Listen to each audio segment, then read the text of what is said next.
talk to you. Welcome to another exhilarating episode of Sofa King Smarks Podcast.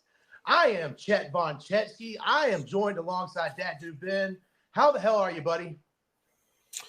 I am well because I got to witness probably one of the best things.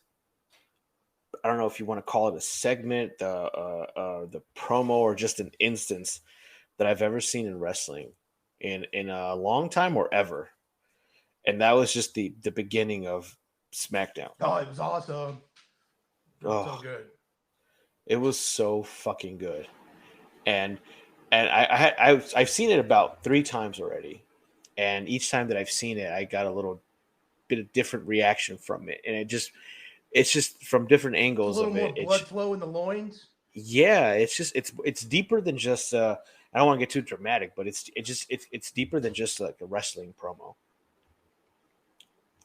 So yeah, everything else was shit in my opinion. I mean, you were feeling the Kavorka, brother. I was feeling it, man. Yes. I was feeling that. Yeah, it's undeniable. He's a megastar. Oh man, all the people online that want to shit on him, say he's a this and that copycat. Suck my dick. He's fucking awesome.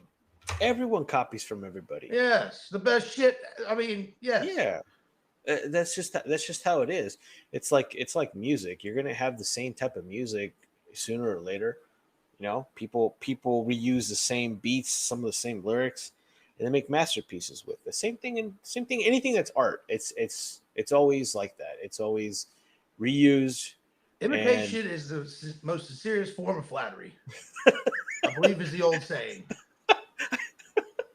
Identity theft is a joke, Jim.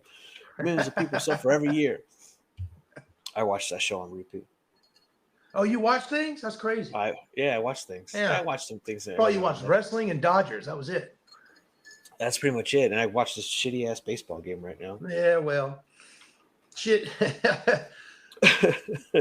but not shitty. The opening of SmackDown this week. So SmackDown opens with the Tribal Chief Roman Reigns. Oh. And right as he's about to raise his title in the air and the pyro is going to hit, LA Knight's music hits. And the crowd goes fucking insane. It was awesome. Out comes the Megastar. He walks right past Roman Reigns, didn't even look that sumbitch in the eye. Yeah.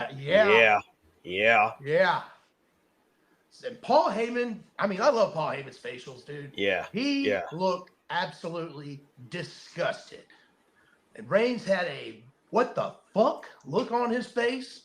Yeah. As and they're getting ready for, I believe the 200th contract signing I've seen in wrestling since 2022. And this is the best one. And this is the best one. Yeah. The best one. So they don't get too much better than this. And it's for the Undisputed Universal Heavyweight Championship in Saudi at Crown Jewel. Saudi Arabia. 1 p.m. on the cock. 10 my time. 10 your time. 10 a.m.'s in my time. Your people's time. Yeah. The good people. The good people. Yeah. So while the crowd is chanting LA Knight, LA Knight, Paul Heyman goes to move one of the chairs to the head of the table for Roman Reigns, but not so fast. LA Knight sits down in it instead in a stunning maneuver, and that was awesome. Yeah. And so did you see Paul Heyman? He just goes and tries to move the table around so that Roman. Yeah. And LA Knight just stops and says, "Nah." Yeah, nah. So Nick Aldis decides to explain what this contract signing is, like we didn't fucking know. But LA Knight, he's also fed up with this WWE rhetoric of just constantly telling us what the hell is going on, even though we already know. Yeah. And he's like, we already know why we're all here. We all know what we're doing. So let me talk to you. Yeah. LA Knight says what we're doing right now is we're looking at a contract, and in this very contract, it reads that Roman Reigns is going to hand over the WWE Championship belt to LA Knight. Yeah.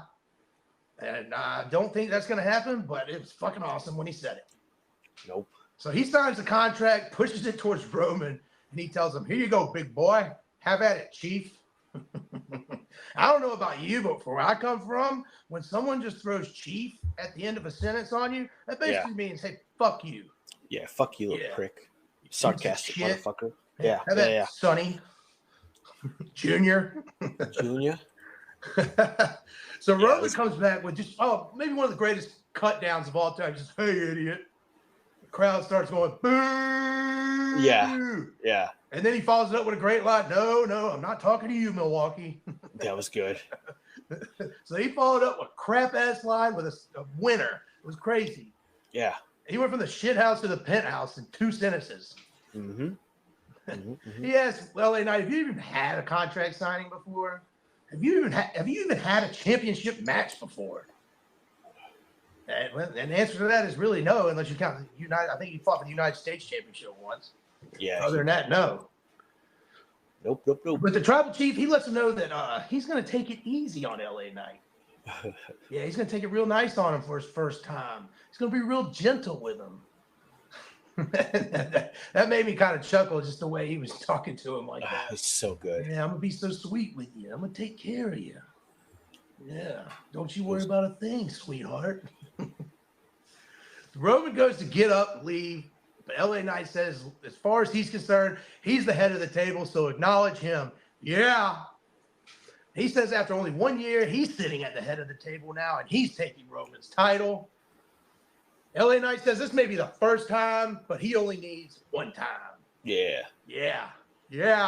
He's such a good talker. Yeah. Oh, he's awesome. He says, because while you failed over and over again while you were busy doing suffering succotash, I can't stop this gravy train. I can't stop the undeniable Kavorka, and I can't stop being the man they call the Megastar LA. And then Roman literally flips the table on top of LA Knight. Yeah. And starts beating his ass down in the corner. Roman Reigns goes outside and retrieves another table because I'm assuming that first one was not worthy of what was going to happen next. It broke. Oh, did it break? Yeah, it broke. Oh, okay. I didn't see what happened to it. The feet broke. Oh. But LA Knight fires back at Roman, and out comes old Jim Uso to attack Knight. As Roman is retreating with Paul Heyman, he tells Jimmy to handle this shit, but Jimmy gets put through a table for his troubles by LA Knight. Yeah, that ends this badass opening segment to SmackDown. Maybe the best contract signing. I can't think of a better one. I can't either. No. It was so good. Just the way it started was, obviously we get the intro to Roman Reigns music. He comes out and he's all smiles. He's just smiling. He has his chin up. He's ready to just, lay the law down. He had his pecs. It was just, it looked like he just got his fucking dick sucked. That's how confident he was. He said, "Acknowledge me." Acknowledge without saying me. a goddamn word. Exactly. And then as soon as the music hits, his smile just instantly disappears. And you got to give credit to Roman Reigns. Like he, they actually gave him some really, really good acting classes a while back, and it's paying off, man. He's improved leaps and bounds. Just his facials. It's the mannerisms, just the way he just composes his overall body language. Yeah, it's awesome. It's the little thing. Swagger about him. Yes. It's like when he was trying to sit at the edge of the table, like just his face and like him being shocked that someone actually had the audacity to say, "No, you sit on that side," was just. He was epic. Fucking pissed. Oh, he was fucking livid, and that it's just things like that just add to how great the Bloodline story is, and for those who say that the Bloodline story like it was always crap, you're fucking stupid. Like you're an idiot. That's the idiot that Roman's talking. What do you like, the Judgment Day? If you think this was crap. Yeah, it's you gotta acknowledge it, man. Like no pun intended. Absolutely. No pun intended. Shit. But it was fucking amazing, man. But speaking of it, I do have to acknowledge something on the next segment. Yeah, go. Yes. Street Profits versus Carlito and Santos Escobar of the Latino World Order. Yep. Your favorite faction. Yep. Yeah. And so the Street Profits, they finally come out to new theme music. And upon initial inspection, I thought it was all right. Yeah, it was okay. It was like a mixture of Bobby Lashley. Just like instead of a generic rock song, they did a generic hip hop beat. Yeah, that's maybe I'll come around on it, and I think it's badass. Remember a few weeks ago I called it. Huh? I called that. Remember, I said when it's black people, it's always generic rap music. When it's white people, it's generic rock music. What about the Latino World Order? Yeah, it's generic. Yeah, I don't know what the fuck they're saying. Do you know? I don't pay attention to that shit, man. Oh, okay. But I did want to point out one thing as they were walking into the ring, and I died laughing. Is that who was walking to the ring? When the Street Profits were walking to the ring. Okay. Cole says that the Street Profits did an interview, and they're like that being with Bobby Lashley is the best thing they've ever done. It has turned their careers around. And then I started thinking, like, motherfuckers, you've done nothing but lose. Since you joined Bobby Lashley. Since you joined Bobby Lashley. Won like one match. They won one match. I don't even think it was a tag team match either. I think it was a singles match. It was a singles match. And I started cracking up, dude. I couldn't fucking stop laughing. I was like, that's the stupidest fucking thing. He's like, do they not pay attention to the kayfabe? Like, you got to pay a little bit of attention to the kayfabe. Butthurt business. But yeah, that was funny. That was my notes that I took because I thought that was hilarious. That is funny. That is funny. So during the match, Kevin Patrick asked Michael Cole, what does Carlito bring to the LWO? And I had to think to myself, absolutely nothing. He's being wasted in this faction. What only thing he brings to it is a name. I'd rather him be a singles doing his own thing, or get him and Zelina Vega, just her manage one person, not come out looking like a mascot for Twitch streamers. Yeah. Even though she looks damn good doing it. It looks phenomenal. She looks great. Yeah, she looks great every time. I've never looked at her like, you don't look good. Yeah. What happened to you today? No, every time you see her, like, whoa, wow, wowzers. Yeah, Carlito hasn't done a damn fucking thing. And it's like, yes, like you said, it's just the name, but even at that, the Carlito name, it's more nostalgia than anything, great, because he's coming back as a face, and Carlito was known to be a heel. So coming back as a face, I spit in the face. It doesn't make any sense because I mean, if I remember correctly, I don't think he was ever a baby face. And if he was, it would have been for a little bit. But nah, it was like just to convince somebody for one night to be his tag team partner, and then he turned on him. And then he ate an apple and spit it right in his mouth. Yeah. And the fact that he's not doing that he's not, that's the Carlito that people wanted to see, not this fucking goofy happy-go-lucky. No, not the one that comes out to the mariachi song from the local Mexican restaurant. Yeah, no shit. Yeah. Oh, Jesus. But during the match, backstage, Rey Mysterio is looking on to the sweet, sweet action that's going on in the ring. Oh, God. And he gets sucker punched by Logan Paul. That was so good. Yeah, it was so good. Yeah, Logan Paul is getting better every time I see him. I'm starting to appreciate his heel work more and more. I think he's awesome. Yep. Like he gets it to an extent. Like so much more than even some people who've been wrestling for years fail to get it. And and I think it's because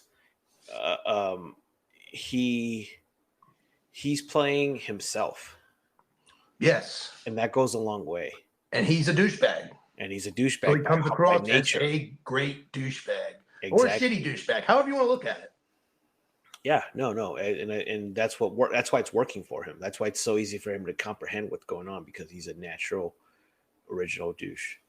But stemming from this backstage assault, Santos sends Carlito to the back to do what? Fuck all about this situation? Yeah. All he did was screw himself. I don't understand why he sent him to the back, what the purpose of that was. Like, all he did was handicap himself literally into a handicap match. Yep. So the Street Profits then hit their new finisher on Santos. It is a combination spine buster, neck breaker. And the announce team says that it is now called the Revelation.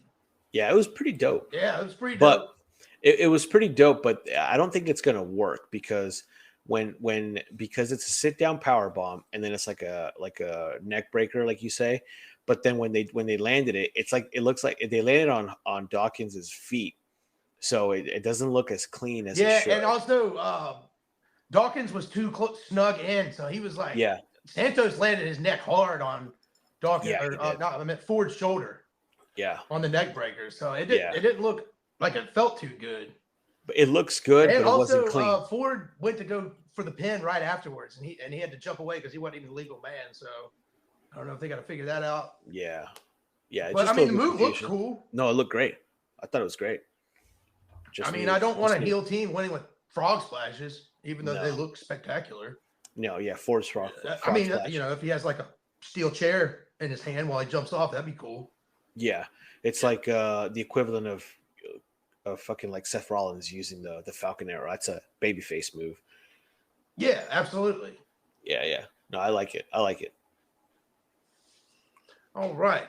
What else? Yeah. What else you got? Hey, Street Profits are heels. They got a new theme music. They're not coming out throwing cups in the air. Not wanting to smoke. Their gear's cool too. The gold and black. I do like the new gold gear. It's nice. It's like the kids say he has the drip, or they have the drip. He has the drip. You don't want the doctor to tell you that though. Totally different ball game. That's a different kind of hurt business. Oh yeah.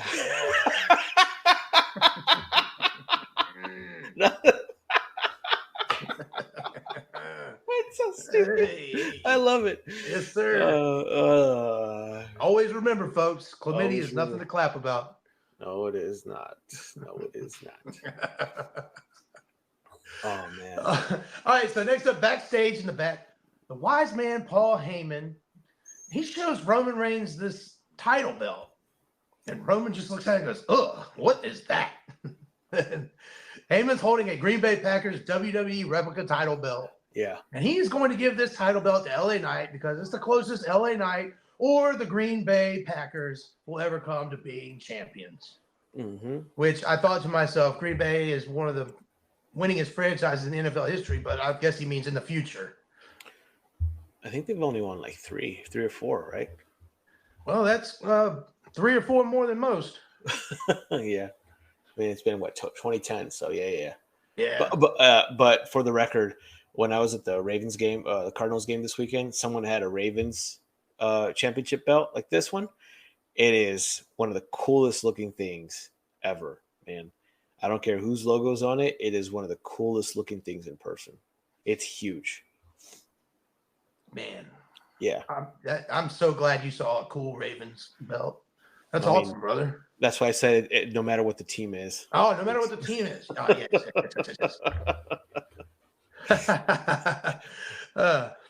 But yeah. All right. So after Paul Heyman is done shitting on the fine folks of Green Bay, Jim Uso comes in, just flops down on the couch. Roman just says, "Where the hell have you been?" Oh God, that was so good. Room, Oos. That was so good. I'm on the injured reserve list, Oos. Yeah, it's so stupid, man. So Roman's pissed. He wants Heyman to make a match. So Paul says, "Just to be clear, you want the match between Jimmy and LA Knight?" And Roman says, "Yeah." Yeah. Who else? Jimmy says, "Yeah." Yeah. And Roman says, "I thought I told you I don't like that." That's literally how me and my son are. He'll say some shit like that. I'm like, stop saying that. Yeah, I thought I told you, son. Yeah. Next up in the back, did you see how wonderful, radiant Kathy Kelly looked? Oh yes. My God. Just. Yes. She looked phenomenal. She looked AJ Styles, okay? Mm-hmm. And she wants to know why Logan, she's interviewing Logan Paul. She wants to know why he attacked Rey Mysterio. And he says, "You got to never let him know your next move. And that his fist is as big as Rey Mysterio's head." And then he just walks away from the interview like a douchebag. Yeah, he takes her mic away from her and then gives it back. Yeah, gives it right back. Yeah. But then he's just being a dick to her. Kevin Owens. And I was like, ooh, I'm kind of pumped for this little interaction here. Yeah. And Logan just kind of looks him up and down and gives him that's a whack shirt. Because KO was wearing a Rey Mysterio shirt. Yeah. But then comes up one of the things that made me laugh so hard. So up come Grayson Waller and Austin Theory. Kevin Owens says that he would love to punch both of them in the face at one time. He says at the right angle, and if he was properly lined up, he could do it. So out come Jamie Noble and Jason Jordan, one half of J&J and American Alpha Security, to separate them. Austin Theory says, what does he think? He can just punch us in the face at the same time? Like we would be standing right now, and boom! Kevin Owens punches both of them in the fucking face. They looked incredible. That was fucking great. Filmed at the perfect angle. It was awesome. Kevin Owens just shows up. Hey, see, I told you I could do it, Jamie. Yeah, it was good. So good. So good. Great. Yeah, it was fucking amazing. Yeah, those two guys are doing a great job as just shitty heels. Yeah. Wait, speaking of, where the fuck was the Yes Boys? What the hell? Yeah. Oh no! I'm disappointed. I just remembered that we got robbed. Yeah, we didn't get anything. I thought something was off about wrestling this week. I really couldn't put my finger on it. Now, I've always told you that when it comes to wrestling, I like to see things half full. I like to think right now that they really don't have anything for them right now. So it's best to keep them off the air to kind of bring something up for them, because unless they're going to start doing these promos, and we don't want to see them again against the Brawling Brutes again, because of, remember last week's segment, they got beat up by them. Yeah. And I'd rather have them be off the air than having to fucking do another rematch against them. Yeah, I guess you're right. That's a good point, brother. Yeah. But I do like them so much. They're awesome. They're great. Yeah, they're fucking old great. School foreign tag team with shitty heel tactics. Yep. And they're awesome. And they look horrible, but cool. They look horribly, dude. They look purely sexy, as my brother says. They do. That's why it's horrible, because I didn't think men should look so sexy. Yes, boy. yes, boy. All right, so I don't have too much to add to the next match. Shotzi Blackheart beats Chelsea Green with a roll-up. Man, you got anything on that? Shotzi she's so cringe, man. She's so bad. Like, for me, in my opinion, she's the worst female wrestler in WWE. I don't believe anything she does. Her hair looks horrible. Her gimmick is horrible. During the match, she tries when they go up to the second rope, the way she runs, it's like a kid that just shit their pants. It looks like a kid who is 3 foot tall but weighs 280 pounds. Yeah. Like she's like waddling. It's weird. Yeah, it's like, how do you not know how to run? It's almost like Matt Hardy legs or something. Dude, Matt Hardy has better legs than her, and I fucking hate Matt Hardy. You've been doing that DDP yoga, dude. You don't even know. Yeah, no shit. Flexibility. I need to do that yoga. But yeah, it was so bad. But Chelsea Green looked fucking amazing. She looks so good. God, she's so hot. Yeah, she looked even better on Raw, but we'll get into that in a minute. Yeah. But that's all I had. Shotzi. I mean, I can do without her being there, and they only had her because of the fucking Halloween. That's it. Yeah, I mean, she sucks on WWE, but her Instagram photos. Oh, her Instagram, like when she puts them things out there. Yeah, like when she covers them up on WWE, but she puts the. No, she's a good looking lady. Yes. And like the content that she puts out on Instagram and TikTok, all the horror content and stuff. It's great, but just as a character, as a character in wrestling, it does not work. Did you see her and Scarlett? Like at least any of the photos or videos from NXT? Yeah. Oh yeah. Oh my god. Oh yes, I did. Jesus. Eric from the other place, he sends me that stuff all the time. It's great. Nice. So next up, we have the 16-time world champion, John Cena. The GOAT. The motherfucking GOAT of WWE. Per WWE. And per Sofa King Smarks Podcast. I think we're in agreement here. Dude, one of the greatest of all time. But tonight, the energy is a little bit different for John Cena. The energy's serious. A lot of people were getting serious this week on the two shows.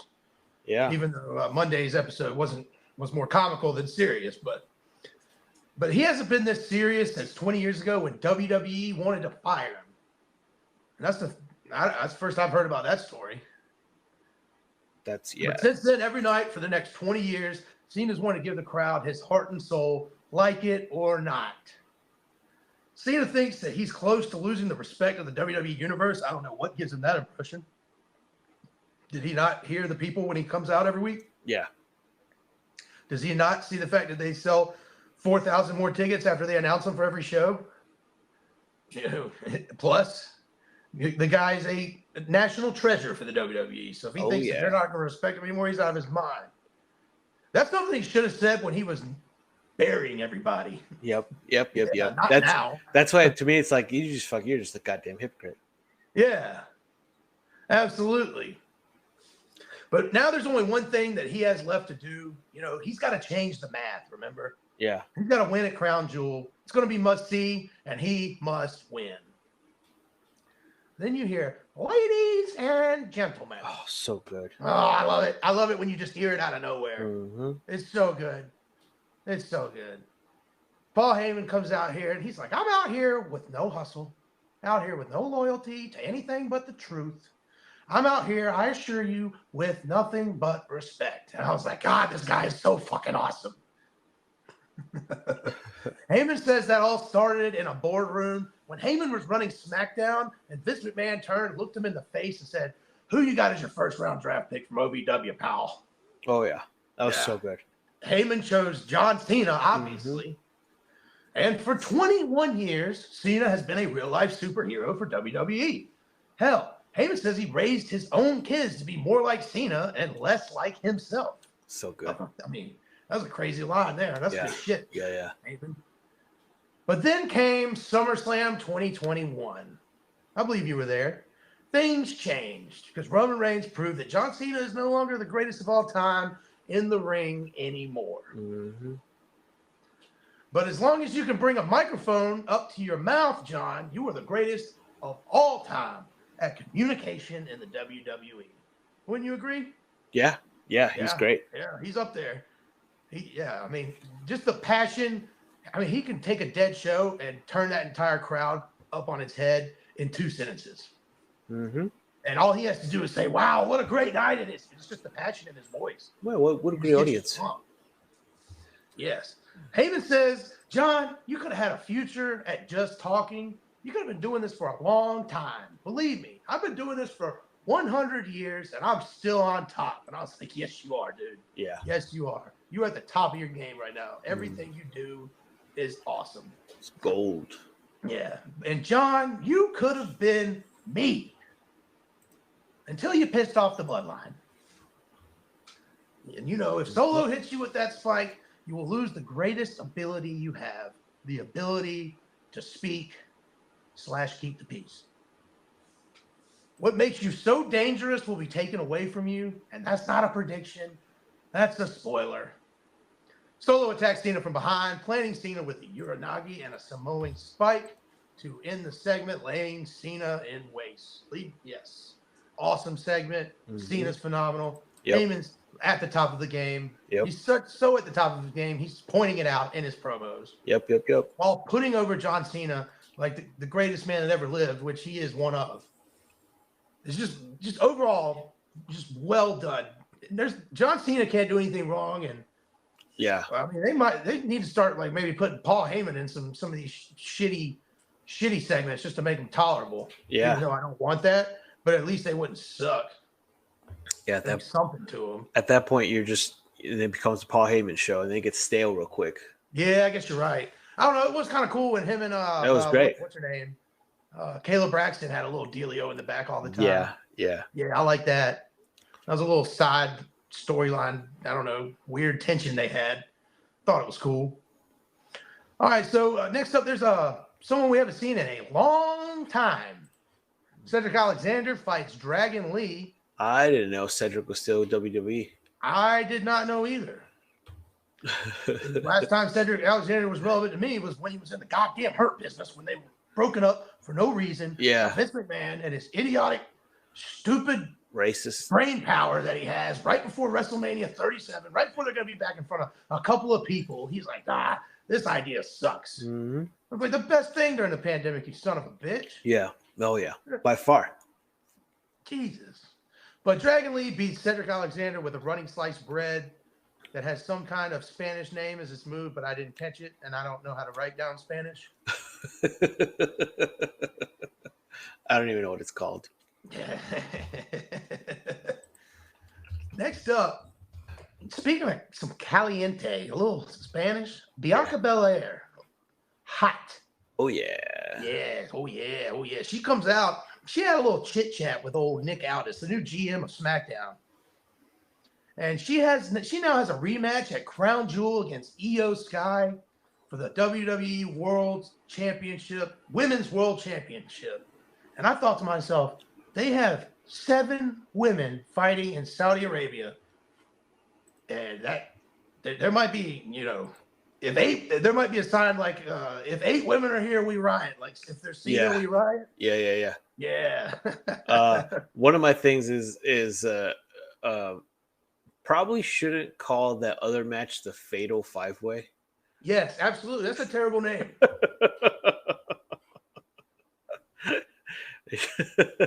It's so bad. It's not good. No, it's not good. But go ahead. No, the next week, Bianca Belair is going to face Bayley before she goes to Crown Jewel to face Io Sky. Yeah.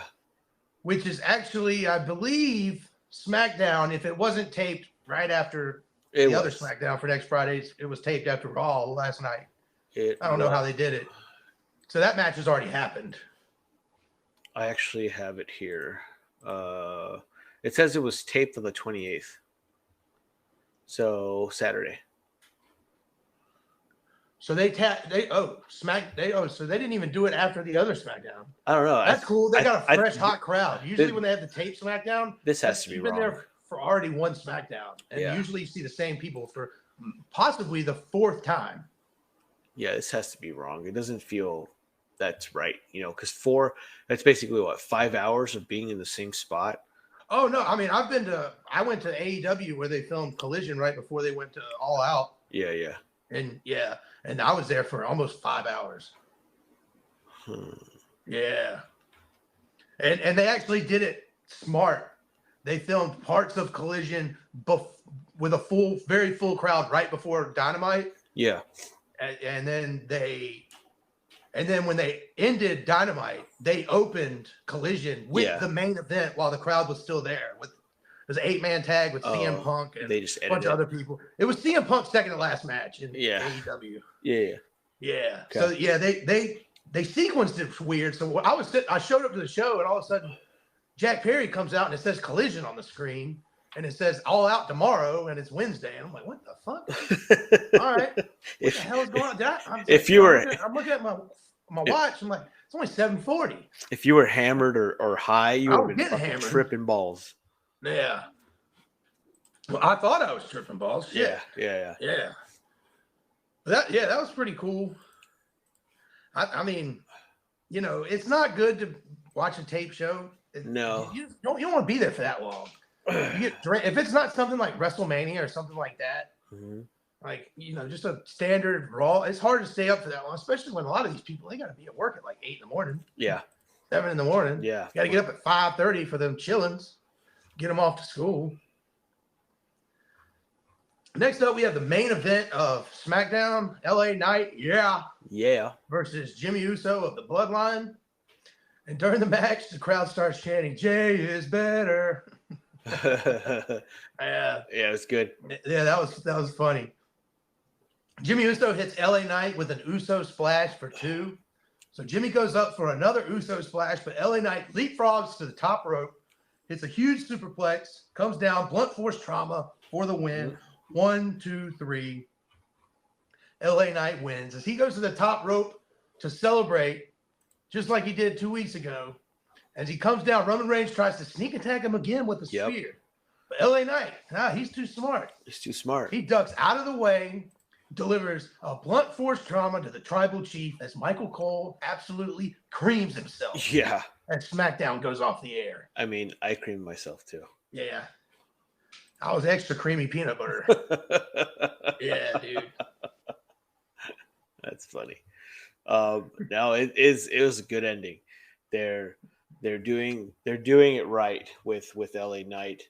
I didn't mean to rhyme there, but you know what? I was thinking like the last time that someone actually got into Roman Reigns' head was Seth Rollins when he had that Royal Rumble match a few years ago, where he came out with the Shield entrance, Shield gear. And that whole time when they're doing the promo, the feud, the promos, the segments, Rollins was getting into Roman's head. So it's been a while since someone's done this, and I love it. Like we talked earlier, the acting is on point. It's awesome. They're doing an incredible job. Yeah, both of them. They're making LA Knight look like $1 million because we all know what's going to happen. Unfortunately, yeah. Yeah. I mean, the problem with this is that it has to end in DQ. You cannot. He's too hot to be pinned right now, LA Knight. I don't think they're going to do a DQ finish, but I think it's going to be like shady as shit. Yeah, I hope not. I hope not. I hope it's DQ. Yeah, yeah. Or some BS like double count out, spear into the barricade, nobody gets up or something. I mean something crazy. Solo. Yeah. Well, Solo already has a match, so I doubt he's gonna. Well, you never know, dude. You never know. Yeah. Unless like Damian Priest comes out and fucking ruins. I don't know. There's so many things that could happen. So many things that could happen. We can go ahead and scratch Damian Priest coming out off the board. Yeah. We'll take that one off your parlay card, buddy. You ain't hitting this week. We'll see. Yeah, we'll see. He did mention it on Raw. Mm-hmm. But on to Monday Night Raw. Raw was live from my home state, South Carolina, in the fine city of Greenville. Raw opens with Mommy of the Judgment Day, flanked by Dirty Dominic Mysterio, the NXT North American champion, and JD McNodick. McNonuts. Yes. Mommy says that Drew McIntyre and Seth Rollins have had some decisions to make. Whoever decides to make the best deal with the Judgment Day, they're the ones that are going to get to walk out at Crown Jewel as the World Heavyweight Champion.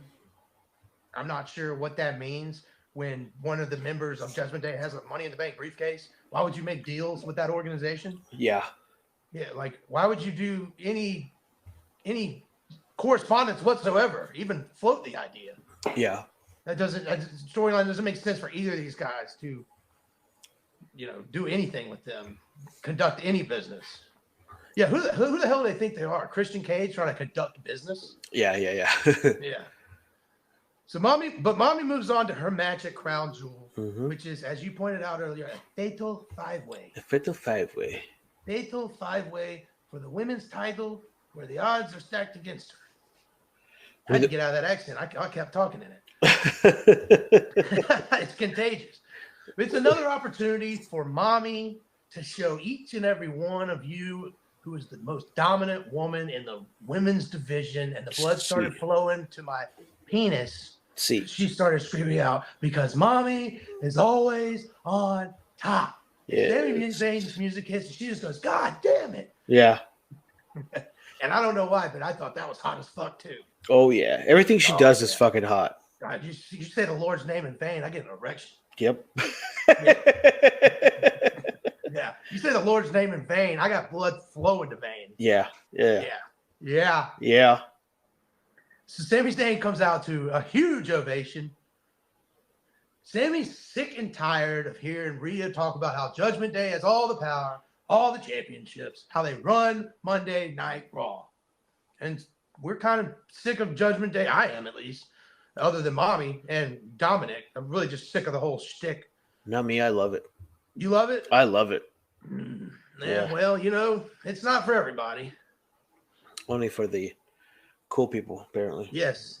I'm not cute. You're not cute. No, not apparently not, Kyle. But Sami's going to fight until the Judgment Day is no more. And I was like, wait a second. Didn't you try the same shit with the Bloodline? Yeah. How did that work out for you? I thought this is horrible. Yes, it's just another time of the same shit. Yeah. Sami Zayn interacting with the Judgment Day / Kevin Owens / Jey Uso / Cody Rhodes / Yeah, and now you got Uncle Rico Chet in the mix. Ricochet. Yeah. Yeah.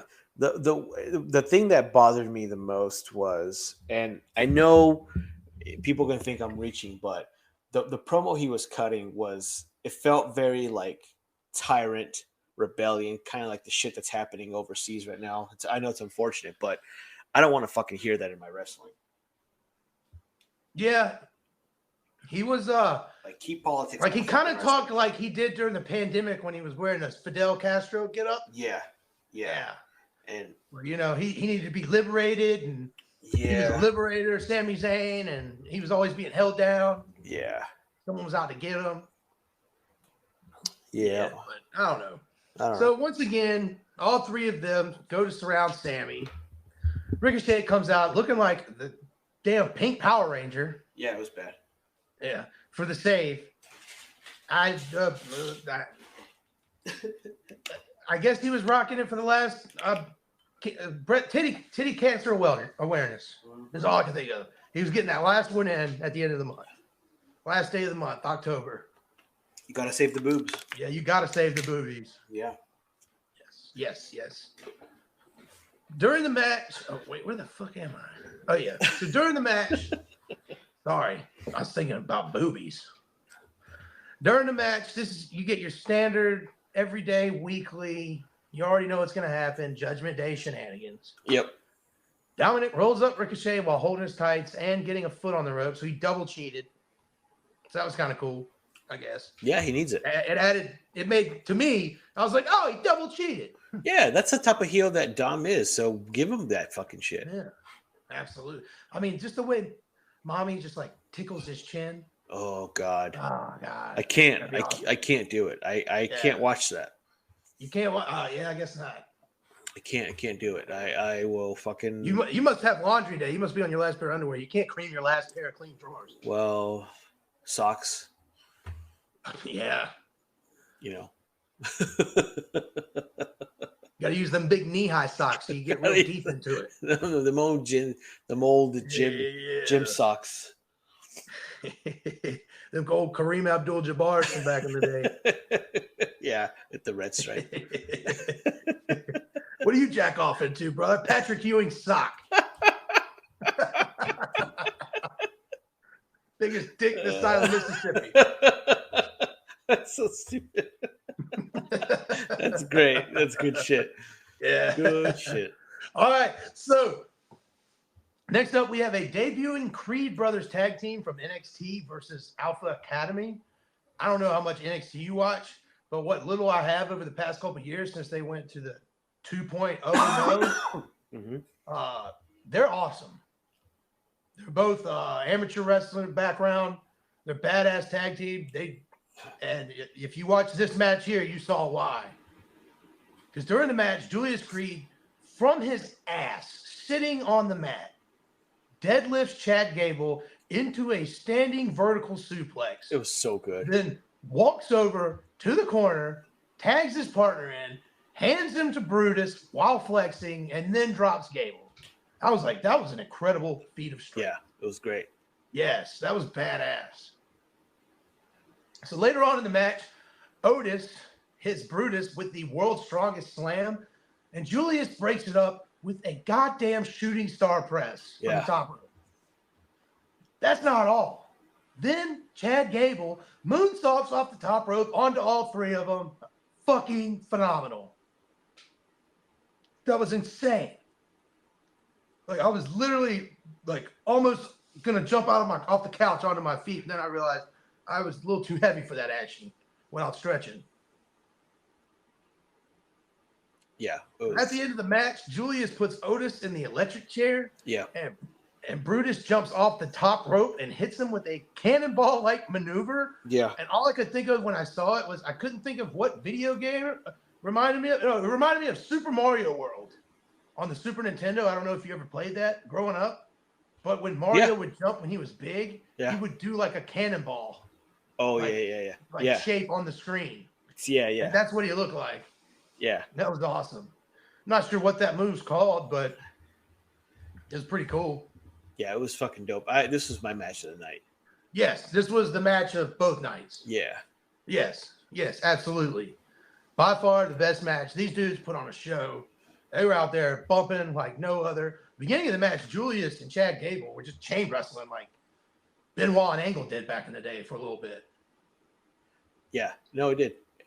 It was when I first saw, I've never actually seen them wrestle because again, I don't watch NXT 2.0, but it made me think today and just the recent matches on NXT is like we might have to go back and watch NXT now. So I mean, I've kind of watched some of it. Yeah. You know, ever since they had The Undertaker on there, Mark Calloway. Yeah. Dead Man Inc. I've been kind of more paying attention to what's happening. I haven't really watched the show start to finish, but I'll fast forward it and watch it in about 12 minutes, which is 12 more minutes than I was giving it for the past 2 years, really. Yeah, other than segment. Like, there's a couple things on NXT I've always loved. I pop every time for Chase U. I think they're hilarious. I think that gimmick is awesome. Yeah, it's good. When he's calmly teaching the class, and they start acting up, and he goes full Bobby Knight on them and goes, "Listen here, you motherfucker! You get what I'm trying to teach." It's awesome. Yeah, but then there's also the dumb shit, the horrible stuff. But they've kind of gotten rid of a lot of that lately. They've had a lot more edge on them. So, you know, all the women are walking around in some scantily clad outfits. Yep. Yes, they all look amazing. Mm-hmm. So I can't take that away from them. But what wasn't amazing was this backstage segment between the Judgment Day. They're having some kind of team pep rally. I don't know. Then they kind of they hash their differences, figure out a game plan, and give a whole Judgment Day on 3. 1, 2, 3, Judgment Day, and they all go, "Yay!" Yeah. Do you have any more to add to that other than bullshit high school backstage drama BS? I mean, the Kofi Kingston, Xavier Woods thing gave me a good chuckle. Oh, yeah, that was funny. Because Kofi comes out dressed as Priest, and Xavier comes out dressed as Dominic, and Kofi has a fucking to-go box. Yeah, a to-go box. And he has and he has a miniature contract inside, and Priest is like, "What the hell is this?" And you can see Balor like biting his tongue because he doesn't want, or biting the candy because he took the candy from Xavier. You can see him biting because he didn't want to fucking laugh, and I thought that was hilarious. One thing for me is like, if a segment is bad, but then someone's like is almost breaking character, it instantly makes a good segment to me. Yeah, I agree with that. So that's why I liked it, because I saw that expression from Balor was trying to not laugh, and it was great. I liked it, but then the rest of it was bad. It was just that part. It was just that part. It was just that part. The rest of it was Degrassi High. Oh yeah. Yeah. Never seen it, but oh yeah. Nah, me neither. I don't know what I'm talking about. Next up, The Miz is in the ring for the... Oh, this was great. Yes, this was awesome. This is fucking great. Awesome. For the world-renowned talk show, Miz TV. I don't know if you ever heard of it. Pretty good. No, I gotta check it out. Talk show. I don't watch. One of the longest running talk shows on TV. I just made that stat up. I have no idea. But he has a huge guest this evening, literally and figuratively. Wait, those are the same fucking thing. Whatever. Dude's a big guy. Yeah. So he goes to introduce his guest, and he just calls him the Ring General, Gunther. He says it a few times. Gunther doesn't come out. But instead, you get Giovanni Vinci and Ludwig Kaiser. They come out to give Miz some shit about he's everything that Imperium hates about WWE, blah, blah, blah. Miz, you suck. But then Miz, I mean, he's got the bullet in the chamber, dude. Yep. Talks about his hot wife. He's ready to crowd's go. on his side. Bam. We love Maurice. We love Maurice's titties. We love them titties. October. Yes. Save them. Yeah, absolutely. That's the last month of titty wearing. He was trying to keep the people aware that Maurice has the goods. But he convinces the two of them to start yelling at each other for being sidekicks. Yeah. Yeah. And but then out comes the Intercontinental Heavyweight Champion of the world, for over 500 plus days. The Ring General Gunther. So good. And he says that it's 2023, and are you seriously trying to run a talk show, Miz? He says the Miz is beneath him, and he has zero respect for the Miz. Mm-hmm. The Miz says just a few weeks ago, he interviewed an invisible John Cena, and he was far more entertaining than Gunther was. And That was I good. laughed my ass off when he said that. Yeah, that was good. Yes, that was hilarious. But Miz says that he was serious. This is get back on the trend of everybody being serious. Mm-hmm. He was serious when he beat Randy Orton for his first championship. He was serious when he main evented WrestleMania and beat John Cena. He was serious when he won the WWE Championship again more than 10 years later. And he was serious when he made the Intercontinental Championship the most prestigious title in WWE while he was holding it. He did. I agreed at that time. 100%. God, the Miz Taraj was fucking awesome. Yep. Yes, absolutely. Gunther tells Ludwig to smash one of his pumpkins for some reason. Guess he just childish tantrum. No, that'll show him. Yeah, that was weird. Yeah. So Miz punches Kaiser, throws Vinci out of the ring, and then just gets chopped by Gunther. And basically, thanks for coming, Miz. Like, you're dead. You did. Yeah. Now, he got up and fight a little bit more, but he got put back down. It looked. So, what do you think? Is that a Miz face turn? Yeah. I think they're pushing for a face. I mean, it's been years, man. Years since he's done anything face. And Miz, obviously he's a better heel, but he's not really that bad of a face, too. So it's time for him. It's time I've for him. always been a huge Miz fan. Yeah, me too. I think he's one of the best. He's like Baron Corbin. He's super underrated for what he is and what he does. I predict a face turn soon. Yeah. I mean, Baron Corbin put out a tweet recently, something like, I hope one day I become one of those wrestlers that after I retire, he wasn't that bad. Yeah. He was pretty good. And you know what? Baron Corbin is good. He's turned everything he's been given, and most of it's been absolute shit. Yeah. I wish he'd go back to being poor as fuck and had no money. That was awesome. That was the best Baron Corbin ever. Yeah, no. Mustard stain on his shirt. Ain't got a penny to his name. No friends. That was so good. Pat McAfee shitting on him on commentary. We call him a bum ass. It was the best. The bad thing about then he hit big. A lot of bullshit happened at SummerSlam 2021. Yeah. Corbin hit big, became Happy Corbin. Yep. John Cena lost to Roman Reigns. He's no longer the GOAT in the ring. Yep. Yeah, it's bad. Yeah, it's not good. The best thing about the Baron Corbin thing was filmed on WWE.com. Like, it wasn't even on the show. And it was so fucking great. But Baron Corbin was on the Chris Van Vliet show. And if you haven't seen it, brother, go watch it. It is he's instantly become one of my favorites in WWE. Oh, he's such a likable guy. I follow his Instagram. He cooks the best steaks. Oh yeah, the best whiskey. Oh my god, I want to be his friend.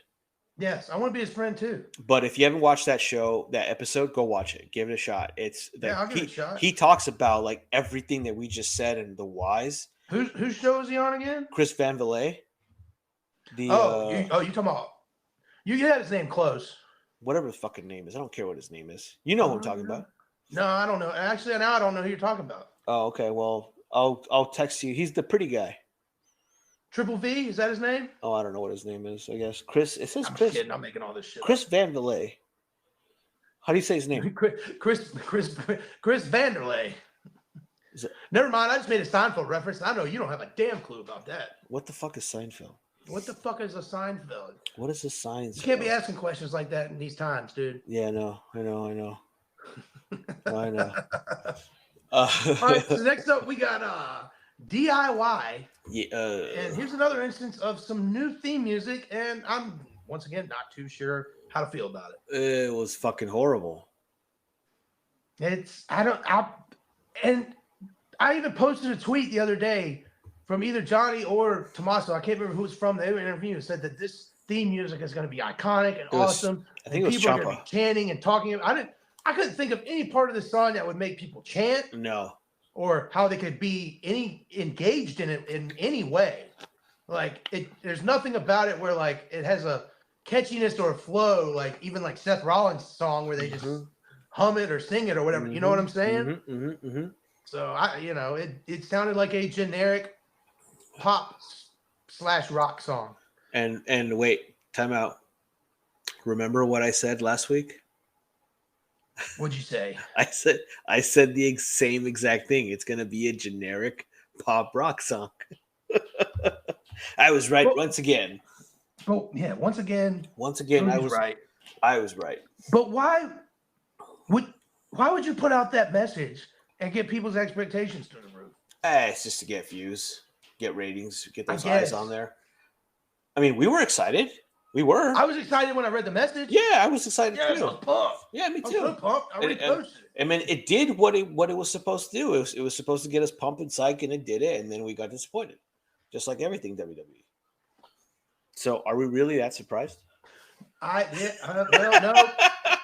It's just more of if you're told something good is coming, you have a higher expectation for it level. Yeah. When you watch it. Yeah. As opposed to I don't know. I'm more open to giving the Street Profits theme more of a chance just because it was random. 100%. I was like, you know what? I'm gonna give that another chance. Yeah. Well, but I went back and listened to the DIY one again. I was like, it's a song. It's there. See, the difference. It looks like they made it themselves since you do it yourself. The difference between both these songs, between the Street Profits and the DIY, is that the Street Profits songs actually matches the character.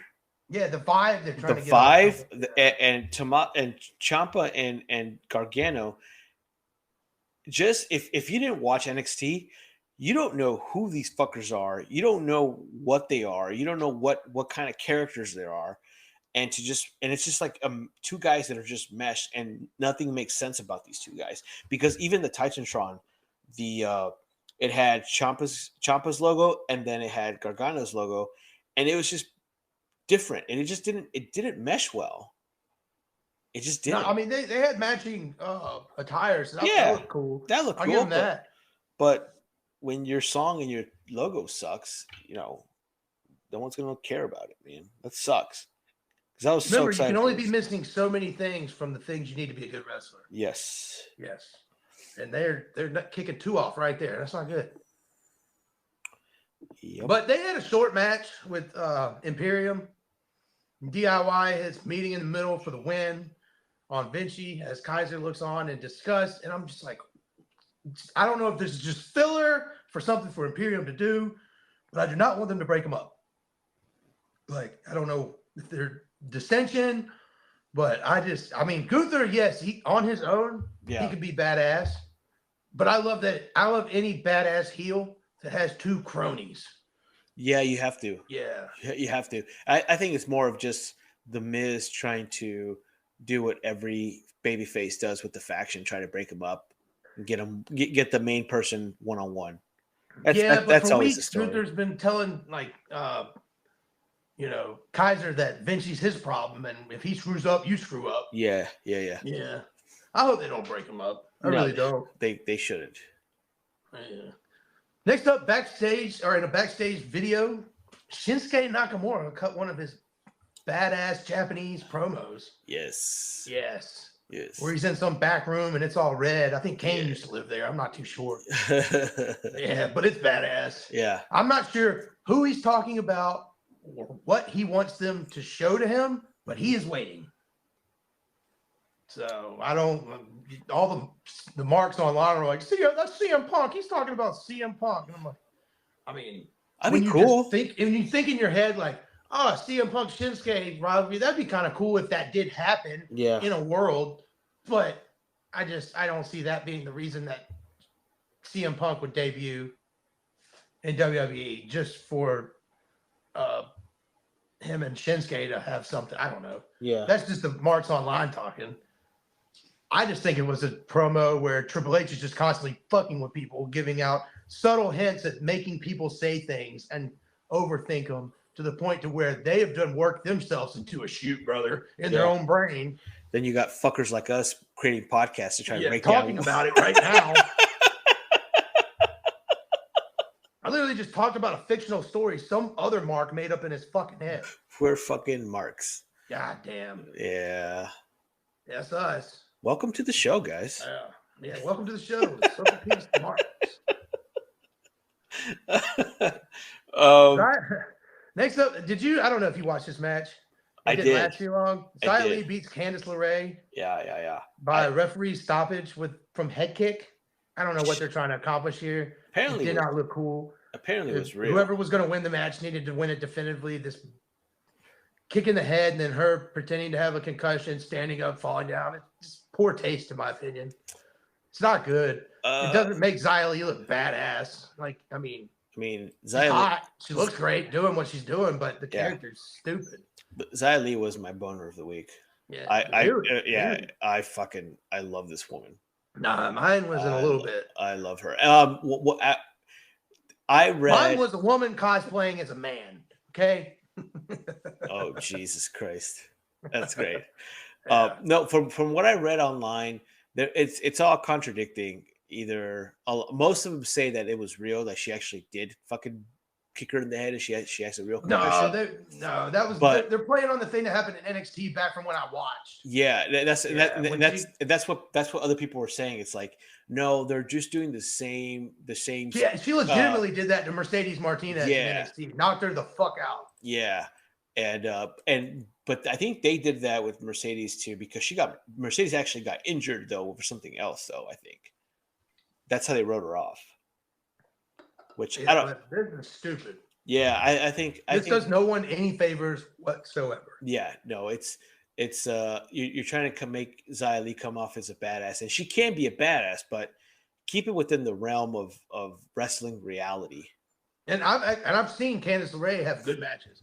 Yeah, she can. And at the time, Io Shirai in NXT had one of the best women's non-title matches in NXT I've seen. I remember at a NXT takeover. Yeah, that was awesome. So I mean, both of these women, if given the time, can do something. But no, just we're gonna do a fake head injury concussion angle. So all this other bullshit that you had to slog through can be put on the screen instead of giving this just, I don't know, maybe 4 more minutes to have some life to it and maybe get somebody invested in it. Who knows? Maybe I'm just getting into the wind. Nope, I think you're 100% right. I think the biggest problem with women's wrestling is the fact that they don't give it enough time for them to actually build chemistry with each other. That's why everyone looks so off. Or they put it right after something that's so good you can't. Bathroom break. It's the famous bathroom break. Yes, and they're not doing them any favors because some of these women can really go. Yeah, and we might need to start watching NXT again because the women's division NXT is leaps and bounds. They have so many different women that they literally have like 4 or 5 different storylines right now. Yeah, with just the women's division going on. Did you catch today's NXT? I saw the results. Yeah, me and too. I saw a couple pictures. Yeah, the women's tourney, the ending of the women's tourney was that was the main event. Amazing. Yeah, it was amazing. Yeah. Which is Lola Vice's ass? Yeah.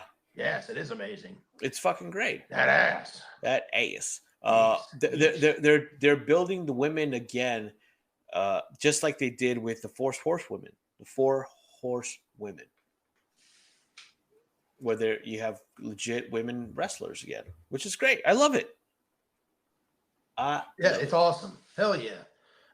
Women's wrestling can be good, but this like the way they've handled the tag team championships over like the past 2-3 years, pretty much ever since they had them, like it does no favors to whoever's in the segments and whatever tag teams have thrown together.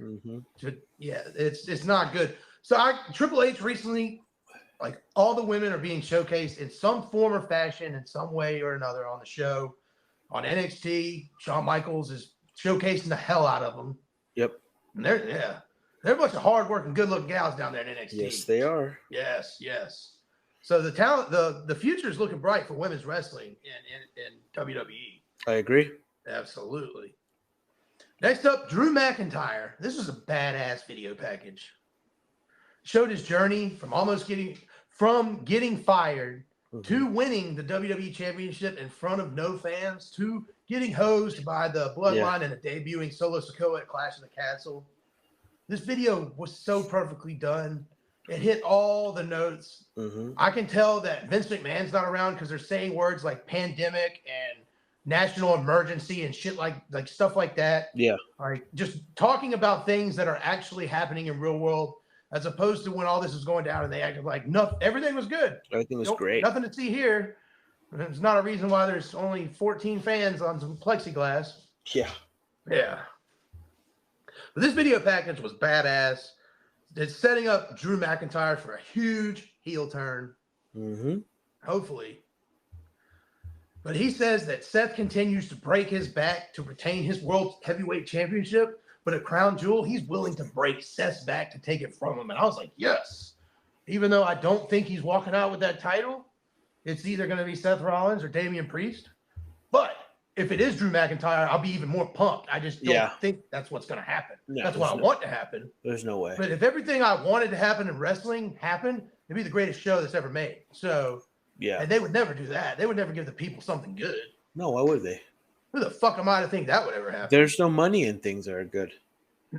Oh, that's right. Yeah.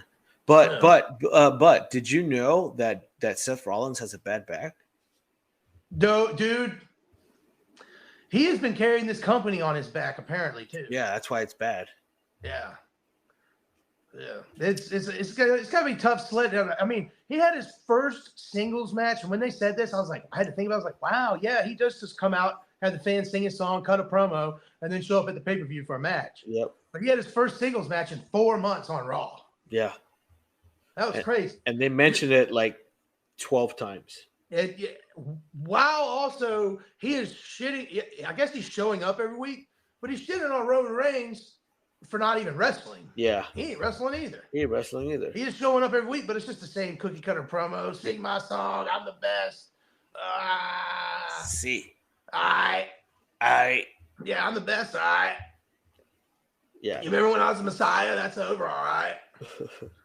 Yeah. Is bad. Yeah, so in the ring, Seth Rollins. This was the shitty part of the two packages. You had the awesome video package, then you had the horrible in-ring promo. Not horrible, but just didn't live up to the video package. Seth Rollins tells Drew McIntyre that he needs to stop pissing and moaning about the goddamn bloodline. Mm-hmm. And then there are more people who've had it far worse than him during the pandemic. And I mean, you can't argue with that. That's true. Yeah. I mean, what are you whining about? You lost your WWE title. You know, he's like, there was people who lost family members. There were people who lost family members expecting them to come home. They never even saw them again. Yeah. I was like, damn, that was some good lines from Rollins, but overall it was the same cookie cutter shit he's been doing for the past. It was 6 months. It was a little too real. Yeah. They talked about the pandemic a lot this week. Yeah. Yeah. Spoiler alert, it's coming again. Yeah. But then Simpsons predicted it, second pandemic. Mm-hmm. Then JD McNodick. Oh, god damn it, this little munchkin. He attacks Rollins from behind before. I thought it was great. You thought it was great? Yeah, I thought that attack from behind was great. Oh, okay. Attack from behind is great, but you have to legitimately look at the guy who's attacking as a threat. And I don't find JD McNo-Ballsack to be a threat to anybody. Yeah, but that's why you attack him from behind, because if he attacks him from the front, he's gonna get his ass kicked. That's a good. He doesn't look like a guy who likes it from behind. So you're right. Yeah. I mean, I don't know about you. He has no dick. He can only get pleased one way. I mean, I like attacking from the back too. Yeah, yes. Come through the back door. Big surprise. During the match, Rollins hits a pedigree, then a curb stomp for the win, while staring into Damian Priest's eyes while seductively pinning JD McDonough. It made me feel fuzzy. Yes. And blood started rushing through places I didn't know existed. Things started getting warm, a little hazy. A little hazy. Yeah. Yeah, a little perspiration coming from the forehead. Yeah. Yes. Things were heating up. Yeah. I had to cross my legs a little bit. Speaking of things heating the fuck up. Yeah. Backstage, Chelsea Green, Piper Niven, talking to Adam Pearce. And if Chelsea Green told me that she's now changed her pronouns and you have to call her Bret Hitman Hart, Cool. I'll call her whatever for the rest of her life. And she looked amazing. Yeah. Amazing. She did. She looked good. But outside of her phenomenal pulling off that costume, sexy Bret Hart, Jim the Anvil Niven. This is good. Made me laugh so fucking hard. Yeah. When she popped up on the screen and had facial hair and chest hair. Yeah. It was good. It was awesome. It was great. But then before their trick or street fight, Natalya comes strutting out like the goddamn bunny from AEW. Like it's like she borrowed her ring attire and everything. From the mask to the leather to everything. Yep. She looked good. That's one of us' opinion. No, I think she looks great. I think we give her a lot of She looked great in that outfit when the mask is cut. Like I like something about just over and over plastic surgery fake face. Well, she's that's a turn off for me. She's a shrimp. And that, and if you look like you just got 2 beach balls injected onto your chest as opposed to it doesn't look real about her. And then the cat thing, I'm not a Natty fan, never been one. So you don't like boobs? I love boobs. I don't like beach balls. What? Those things are beach balls, dude. Oh, I guarantee you that one of them eyes is looking one way and the other one is looking the exact. Yeah, those headlights need to get adjusted. I don't know what to say. I am hurt. My feelings are hurt right now. Yeah, well, I'm sorry I disappointed you. Now you know how it feels every time you tell me you haven't seen some shit. How about that? Yeah, but they're boobs though. Who cares if they're bigger? It's Indiana Jones. I don't care about Indiana Jones. I never cared about Harrison Ford. I hated Han Solo in Star Wars. What's that got to do with Indianapolis Jones? It's because it's Harrison Ford. I don't like him. Never liked him as an actor. You're like my dad. My dad hated Robin Williams. So everything Robin Williams did, he hated. Robin Williams is a national treasure. You probably never seen. You don't even know who Robin Williams is, probably. I actually do, and I got some scoop for you on that. We'll talk later. Oh, okay. You got some scoop on Robin Williams, who's been dead for like 9 years? Yep. Tight. All right. Yeah, sweet. Robin, yeah, I'll definitely ask you about that after this. Hell yeah. I grew up with Robin Williams. So his fucking movies are great. Jumanji, Flubber, Stoutfire, Patch Adams. Those fucking great ass movies. When you said that, I thought you literally grew up with Robin Williams for a second. Because you had some kind of scoop. I was like, oh, he knows Robin Williams. Or knew Robin Williams. New Robin Williams. We don't want to leave the guy hanging out to dry. Okay. No, I thought Natalya looked great. Her fucking Instagram with her sister. Her sister looks phenomenal because she looks like she hasn't been hurt. Like she doesn't like she walks into every plastic surgery office with Charlotte to get the 2-for-1 special. No, she does though. Her sister has a ton of work too. Not as much. It's not as bad as Natalya's, for sure. Natalya looks like she literally has 2 golf balls implanted in her cheeks. Yeah, but I don't like her for her face though. Like I said, she's a shrimp. You remove the head, enjoy the body. Hey, there you go. There you go, folks. Maybe she's a Saints fan and wears a bag over her head. Yeah, Uncle Ben just taught you something new. Oh, shit. During the match, this shitty trick or street fight, Chelsea beats Natalya with an unpretty her, while Nikki Cross looks on with her head motionless, just sticking out of a table right in front of the announcers. Yeah, it's getting old. Yeah, I mean, something's got to come of it.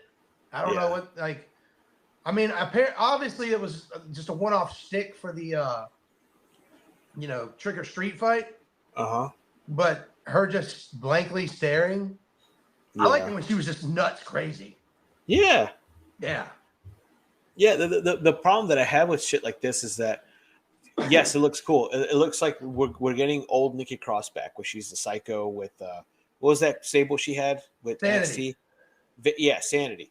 It looks like we're getting that Nikki Cross. The problem that I have with these gimmicks is that those gimmicks are badass, but she's going to come back and job. They're not going to give her a belt anytime soon. What? No, you never know, dude. You never know.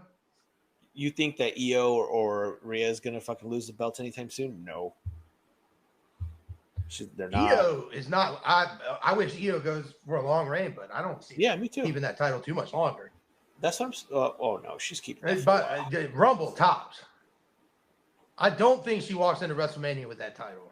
No, I hope she does. That would be dope. I hope she gets a big WrestleMania women's title match. My prediction is Io versus Bayley at Mania. They're breaking them up. They have to break. They'll probably blow that off in the Rumble, though. I hope not. Yeah, well, if your storyline works out the way it could, that Bayley beats Io at the Rumble. Mm-hmm. Dakota Kai comes out 30 in the women's Rumble, and then they have a triple threat match at WrestleMania for the title. Oh my Lord! I can only come so hard. That would be fucking great. Oh, that'd be awesome. That would be awesome. Yes, I'm all in for that. Yes, book it. Let's go. Book it, Vince. Yes, Vince, Chet Vince. Yeah. Chet McMahon. Yeah. They call me Hunter Chet Hemsley. Hunter Chet Hemsley. Yes. Triple Chet. Triple Chet. Yeah. Triple Chet. Chet Jarrett. Yeah, that was fun.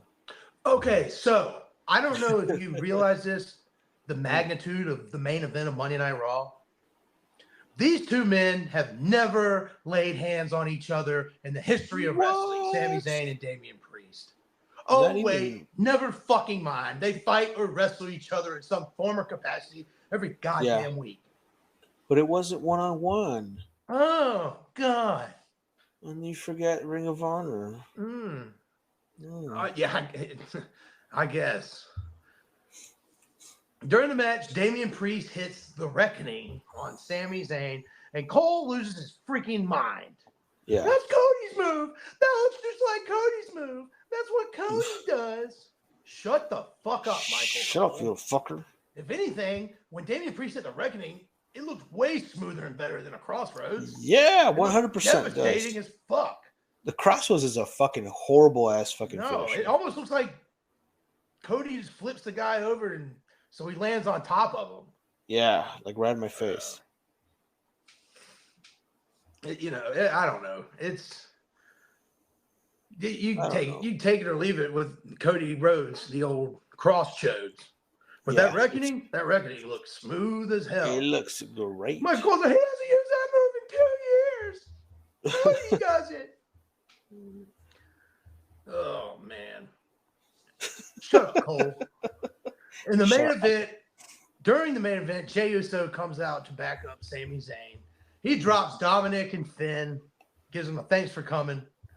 Then he gets in the ring for some stupid reason, just super kicks Priest. Gets Sami Zayn disqualified. Yeah. I mean, yes, Priest was stomping on him, but the referee was giving him like 4 count. So if Jey doesn't get in the ring and Priest continues to stomp Sami Zayn, he will lose by disqualification.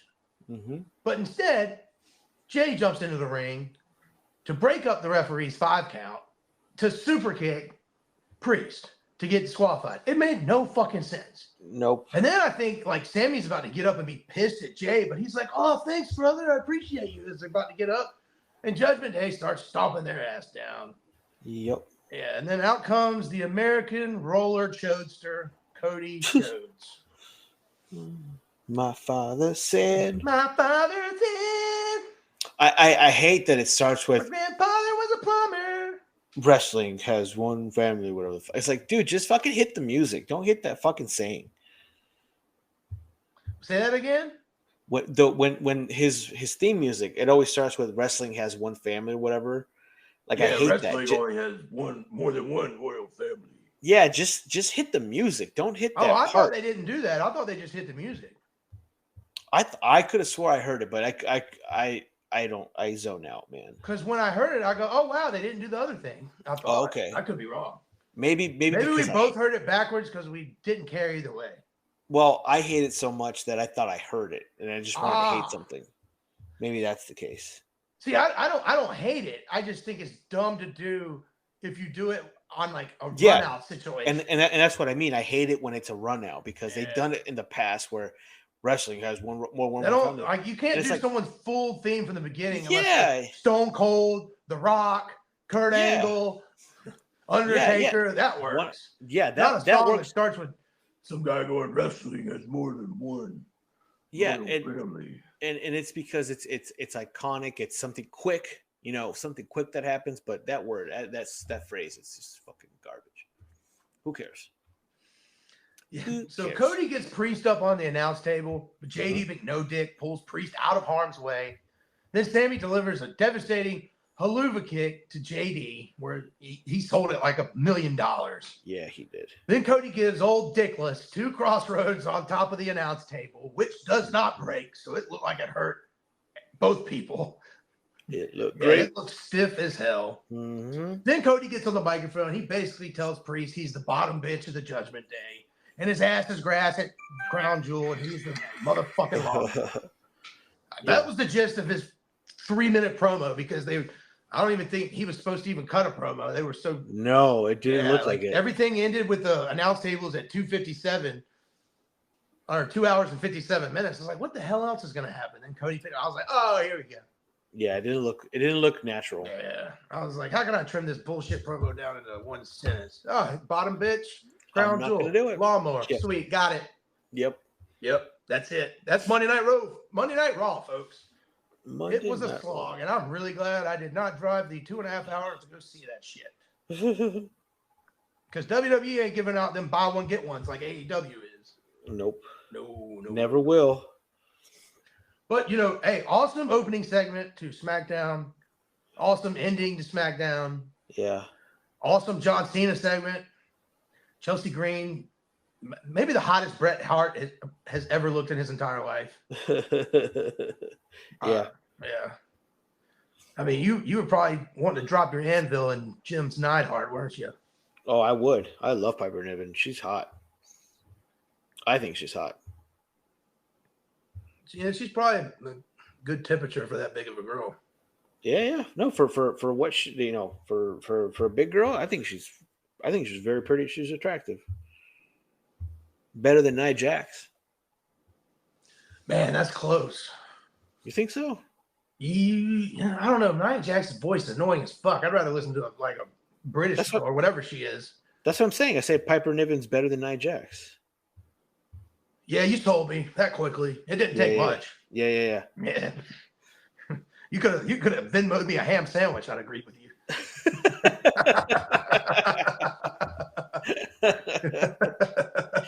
Oh, it's fucking great. All right, man. What do you have this week in news, rumors, and just wrestling hearsay, brother? I feel like this week was mighty quiet when it comes to news and rumors. The biggest thing that I think was floating around the internet was AW Jeff Jarrett from AW invited Jim Cornette to attend and to be in a Dynamite episode in the near future. And Jim Cornette went the route of Christian Cage and said, go fuck yourself. He's not doing that shit.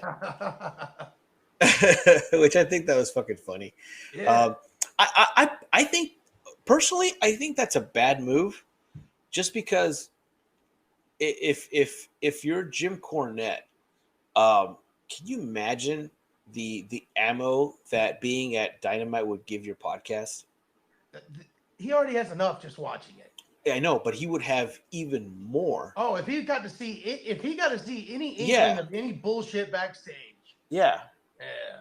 Now the downfall about that is that obviously when you come in shows, there's certain contracts you have to fill out, and I would assume that in the contract there would be something about no talking of X, Y, Z or things like that. Well, so luckily for Mr. Cornette, yep, he respectfully declined the invitation from Jerry Lynn. I believe it was Jerry Lynn who invited him.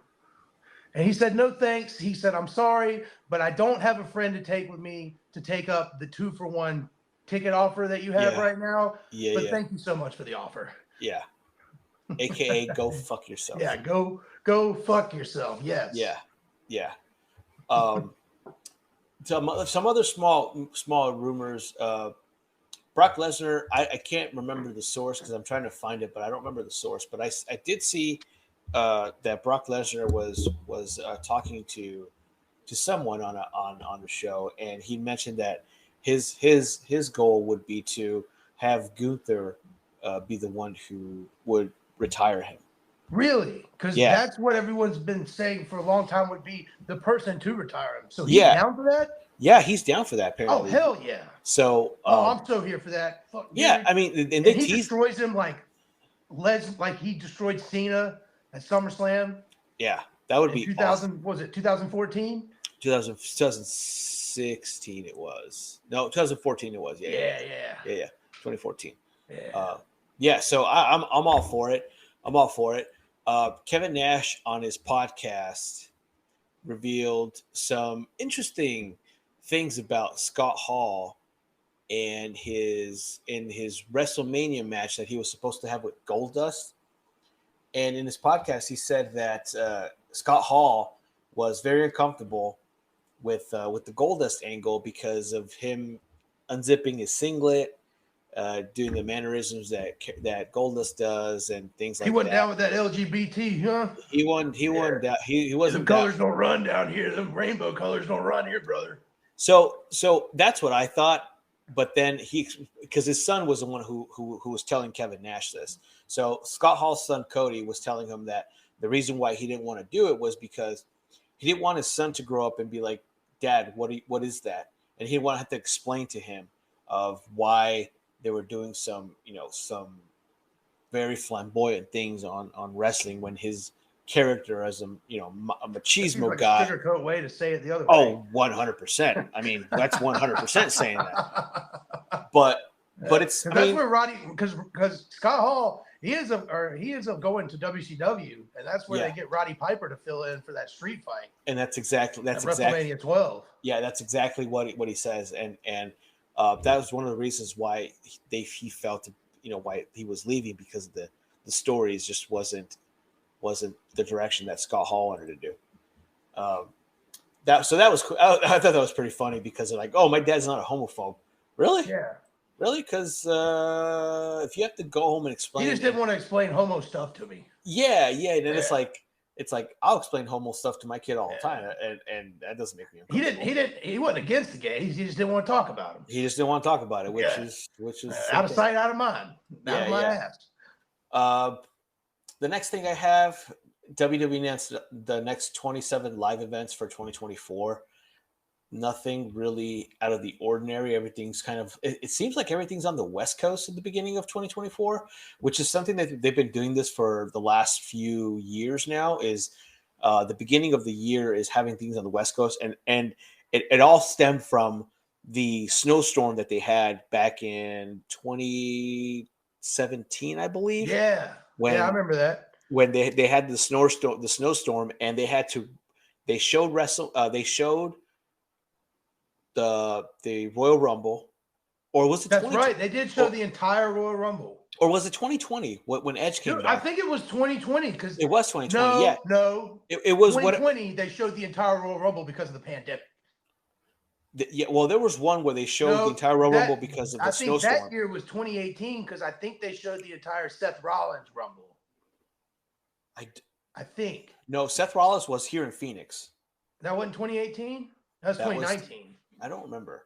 Well, regardless, they stopped doing it because of the snow. So they got snowed in when they were filming. So they started doing all these shows on the East Coast where it was cold and snowy in the beginning of the year, January and March and February. That makes sense. So they started doing all this to move it to the West Coast where it's not as, it's not freezing. So they announced the next 27 shows. And in March, it's going to be here in Arizona. So I'm looking forward to that. SmackDown or Raw? It says Friday Night SmackDown, the Desert Diamond Arena.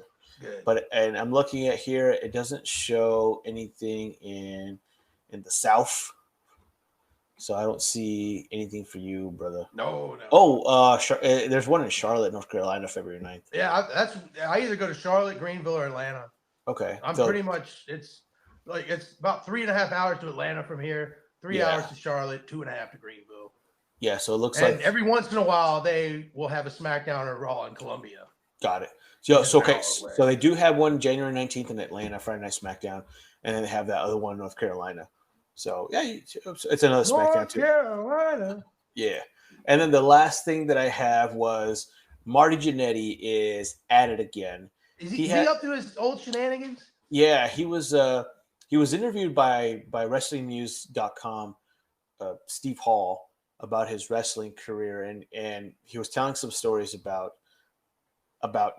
just people in the wrestling business. And the one that stands out to me the most was I guess there was a rumor where the Hulk Hogan had a party where he had a gumball machine, and the gumball machine, the gumball machine had all these drugs, and we don't do drugs, dude. and I quote, yeah, he would throw parties. He would always invite all of us. One time when you walked in the front door, them gumball machines, it was mixed with drugs. You turned it and you take whatever comes out. It was right there when you walk in the front door. 3 or 4 or 5 pills would fall out. I thought that was fucking great. That's fucking great. Let's get wrecked, dude. It's time to get some Hulkamaniacs in here, brother. Running wild, brother. Oh, it's so good. Yeah, that's awesome. Hell yeah. Yeah. Nice. Yeah. All right, what I have is, so the Creed brothers from NXT, it's basically been said that that was their official call up to the main roster. Good. Which I'm all here for, because they've been showcasing tag team wrestling a lot more lately, because that has gone by the wayside. Yep. Since pretty much the Usos won the belts and held them forever, and then they had the compelling storyline with Sami Zayn and Kevin Owens going up to WrestleMania. But other than that, tag team wrestling's been irrelevant for a long time. Mm-hmm. Especially with the title. There's not 2 sets of titles for 2 shows. Yeah. Yeah. Because that can set up so many more storylines. But yeah, dude, the Creed brothers are awesome. They're young. They're great. Mm-hmm. I do think it's going to be a Shawn Michaels, Marty Jannetty type situation, because Julius is going to be a star. His brother Brutus is awesome, badass. Mm-hmm. But yeah, it's like a Scott Steiner, Rick Steiner kind of deal. That's exactly what I was gonna say. They made me, because I'm thinking like they remind me of a tag team before, and immediately I thought about the world's greatest tag team with Charlie Haas and Shelton Benjamin. That was the world's greatest tag team. Yeah, they were fucking great. I love that angle. But then I'm like, no, and I was like, oh wait, they're brothers. So this is immediately the Steiner brothers right here. Yes. Immediately. And I'm all for it because dude, they're awesome. They're awesome. They're great. They're athletic. They're strong as oxes. Fucking. I mean, when he straight deadlifted Chad Gable from his ass. Yeah. Got from his ass to his knees, to his feet, held him for like 10 seconds, gave him off to his brother, said, "Here, handle my light work." I mean, it was incredible. Holy shit. Now, this right here, this is awesome. Did you see what Joel Embiid did Sunday against Portland? I did not. No. He goes up for a layup and gets hacked and won, and immediately comes down and gives 5 tremendous DX suck it chops. Oh, wow. Just full hands to crotch thrust. Nothing about it was half-assed. Yeah. Yeah. $35,000 fine.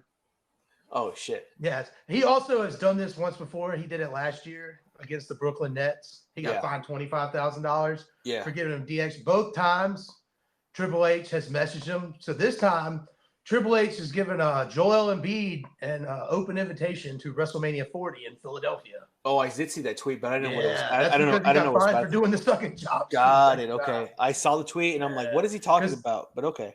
Yeah, because he said something like, shouldn't you write a bigger check? That way you could just get more in for the rest of the season or something. Yep. Yeah. He was out there telling him to suck it in Portland. Can I break some non-wrestling related news? Sure. The Raiders has just fired Josh McDaniels and David Ziegler of their duties. Nuh-uh. Yeah, just happened 2 minutes ago. Holy shit. That's good news. Yeah, absolutely. That's crazy. Yeah, it's good shit. Sorry, that wouldn't have been. No, that's cool. We could have wait. Someone else's contract that's reportedly set to expire soon. Drew McIntyre's contract is set to expire before WrestleMania 40. Still hasn't signed anything. Still hasn't signed it. So he's either not satisfied with the details. Yep. He wants an extra comma. If he's, the guy is awesome.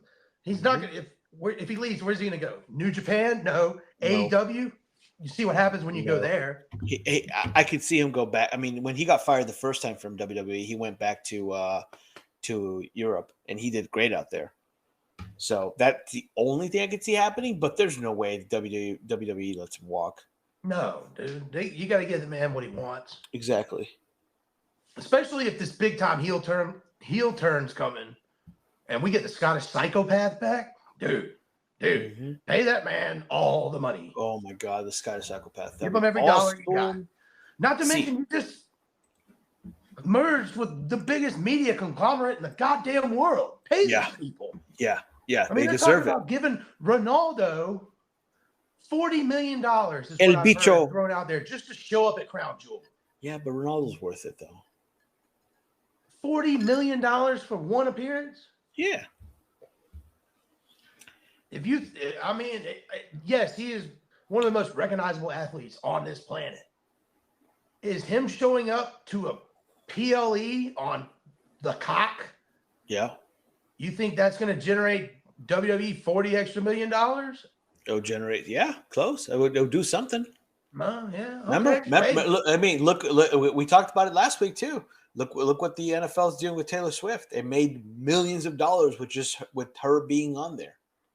Oh yeah. If you don't think the NFL is not paying Taylor Swift to go to these games, you're out of your damn mind. Yeah, you're out of your fucking damn mind. She might be there for Travis Kelce, but they're paying her ass to be there.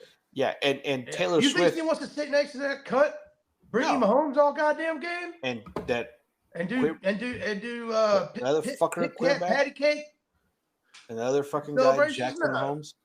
No, yeah, and she generates tons of revenue for the NFL, and Ronaldo is a much bigger, recognizable person than Taylor Swift.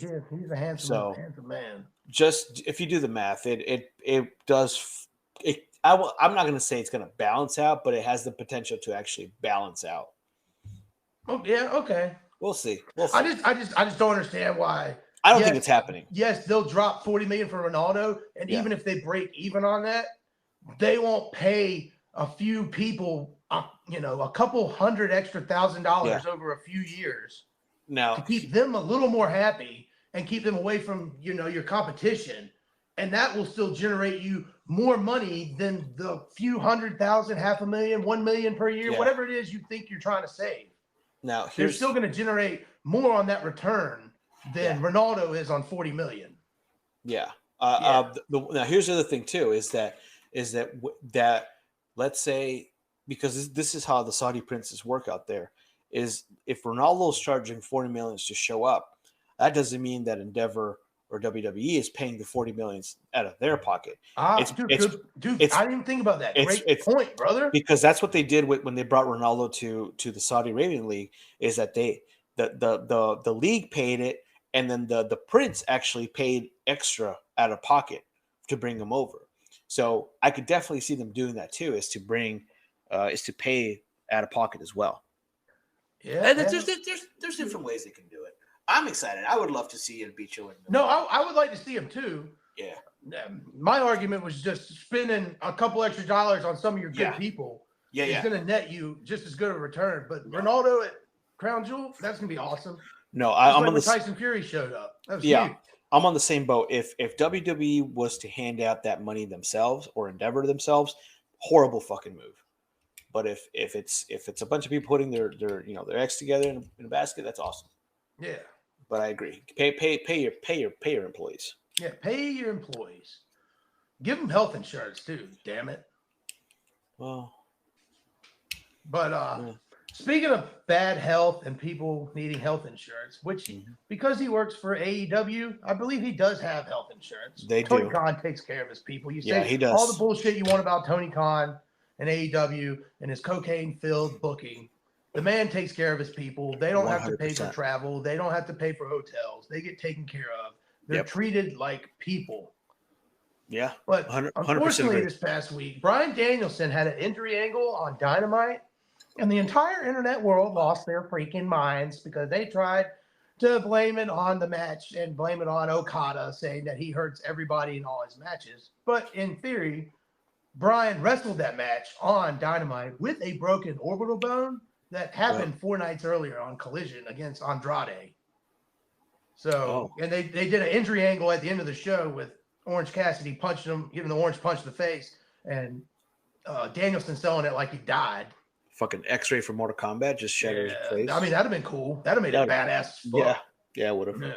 I mean, I shit on the dumb decisions of AEW, but every time I watch it, I'm like hooked to the screen because the shit is like either a car wreck or it's good. Yeah. I mean, every once in a while it's like really just bad, and I'll just kind of look down at my phone. But for the most part, it's entertaining from start to finish. And if it's not entertaining, it's making you question, like, what the hell? Like, why? And you watch WWE, and sometimes shit is just so bad, you just go, whatever. I don't even care. I don't even want to question why they're doing that. I compare AEW to remember Bum Fights? Bum Fights is awesome. Bum Fights was one of those things where you actually never, at least me, I never actually looked it up, but when it was there, I'd watch it and I'd get hooked, and it was like, this is the stupidest thing ever, but I can't take my eyes off of it. No, yep, absolutely. That's what AEW is. Yeah, exactly. See, NXT did the opposite. They're like, we're 2.0, and we're going to make our show twice as shitty. Twice as shitty. Yeah, I quit watching. Twice as flamboyant. Yeah, but so Bryan Danielson apparently is going to be out for the remainder of the year, so he's going to miss the Full Gear pay-per-view. And then they have a new pay-per-view. I cannot remember the name of it. I don't have it down here in December. It's called in Long Island. It's called Who Gives a Shit?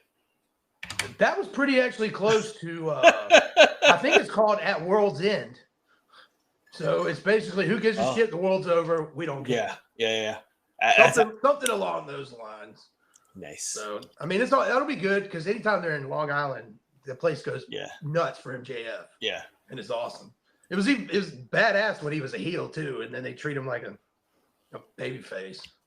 And then all I got left is there was this hilarious fake rumor going around today. And I had to look it up when I read it because it looked real in the post, but it was fake.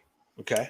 It was a fake rumor that Tony Khan this Wednesday on Dynamite was going to announce that AEW is filing for Chapter 11 bankruptcy. What? So they can restructure their insurance policy so that Ric Flair could be Sting's final opponent in his retirement match. Oh, jeez. And AEW is so fucked in the head for a split second. And the way the guy edited this tweet, it looked legit enough for me to look it up. Yeah. It was fake. But at the same time, there was a part of me going, this could actually happen with these people. See, as an insurance agent, that they don't have to file for bankruptcy to restructure an insurance policy. See, you know the finer details of insurance. Yeah. But that's pretty good. I mean, it makes sense. Like if you think about it from a fan point of view, you have this 90-year-old man possibly going to have a fucking heart attack fighting a 70-year-old man. He fell asleep in his last match while he had Jay Lethal in the figure 4. Dude, I mean, he passed out. I would pass out too. I watched that piece of shit. Oh man, I remember I started watching it and I'm like, what am I doing? I have something better to do. You see all the old timers like Bret Hart and The Undertaker just cringing in the front row watching. Yep. Like their facial expressions are like, oh God. Yep. Why? Because Ric Flair said he wasn't going to drink before that match, and then he got fucking hammered like an hour before he changed his mind and just started pounding liquor. Yep. Yeah, and he looked rough out there. Yeah. You know, and I mean, the problem was he tried to do too much. If they would have let 100% the majority of the work, let him come in, hit a few chops, hit the corner, elbow drop the mat, fall flat on his face, hit the damn figure 4, and that's it. Nah, he was out there trying to do like 50 chops, and he's too old for that. He's too old to do it at all to begin with. Yeah, but they could have planned that match out a lot better to suit his limited capabilities he had in the ring. Yeah. Yeah. No, it was bad. It was bad. Yeah. Don't forget Jeff Jarrett was in it too. If you didn't think it was bad enough. Oh, I know. Yeah. I was trying not to mention it, but okay. That's JEFFJARRETT. In case you didn't know. I was just trying to Google to see if I can find any wrestling news, and for AEW news, it says legit posted 8 hours ago. Tony Khan has an announcement. Yes. That's exactly what it reads, dude. I'm not even fucking kidding. No shit. I swear to God. He has an announcement every other week. I swear to fucking God. What do you think it is? Last week he gifted a man another man. What? Last week he had a gift for Sting, and his gift for Sting was Ric Flair. Oh yeah. That was fucking stupid. He gifted a man another man. He said, "Here, I bought you this man." Is this 73-year-old man. Is this the 1800s again? Yeah.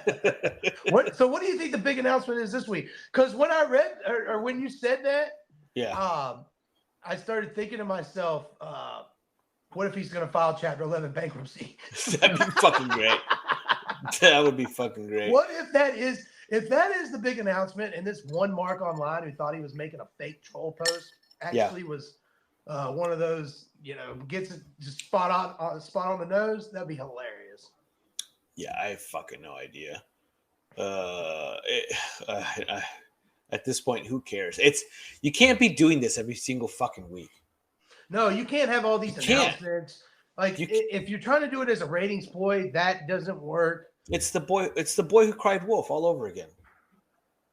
It's like when he has an actual real announcement, no one's gonna fucking believe him anymore. So his viewership's gonna be down. When I don't know, let's say he's made so many announcements, and I would probably say 3 or 4 of them were legitimately reasons over a 2.5 year span to come out 3 or 4 times to make an announcement. Yeah. They were announce worthy.